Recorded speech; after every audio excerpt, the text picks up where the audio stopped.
The story of Moses, a leader chosen by God, is central to Judeo-Christian traditions and is mainly narrated in the Old Testament, specifically in the books of Exodus, Leviticus, Numbers, and Deuteronomy. Moses is a key figure in the liberation of the people of Israel from slavery in Egypt and in the formation of the identity of God's people.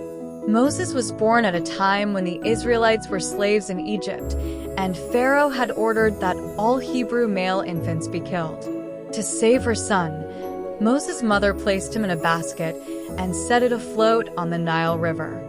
Pharaoh's daughter found him and adopted him, raising him as her own son in the royal palace. Despite growing up in Egypt's palace, Moses did not forget his Hebrew roots. When Moses became an adult, he saw an Egyptian beating a Hebrew, and in a fit of anger, he killed the Egyptian. Realizing that his act had been discovered, he fled to the region of Midian, where he married Zipporah, the daughter of a Midianite priest named Jethro. He lived as a shepherd for many years. One day, while tending the flock, Moses saw a bush that was burning but not consumed.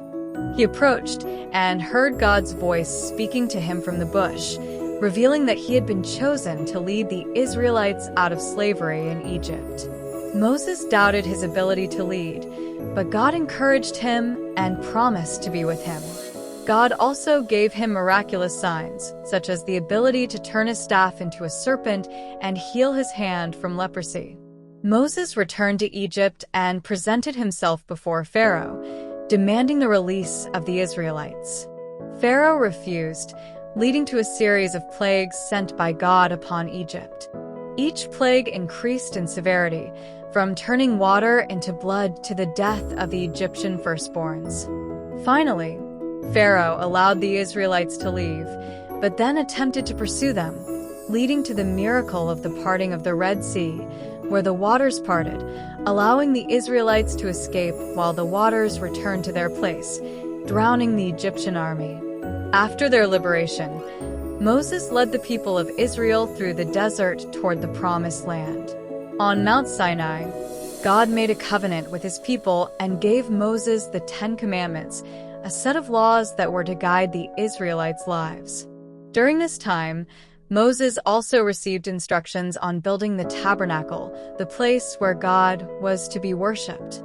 Throughout the journey in the desert, the people of Israel faced many trials and showed disobedience, which led Moses to continually intercede on their behalf before God. Despite the difficulties, Moses continued to lead the Israelites, but due to their lack of faith, God decided that the generation that had left Egypt would not enter the Promised Land. Entered the Promised Land, Moses climbed Mount Nebo, from where God showed him the land, but told him he would not enter it. Moses died there at the age of 120, and God buried him in an undisclosed location. His successor, Joshua, took leadership and led the people into the conquest of Canaan. Moses' legacy. Moses is considered a foundational leader in the history of the people of Israel. He is revered as a prophet in Judaism, Christianity, and Islam. His life and his relationship with God illustrate leadership, faith, obedience to God's will, and the importance of law in the life of the people. The covenant that God established with Moses and the laws he received continue to be essential in Judeo-Christian tradition.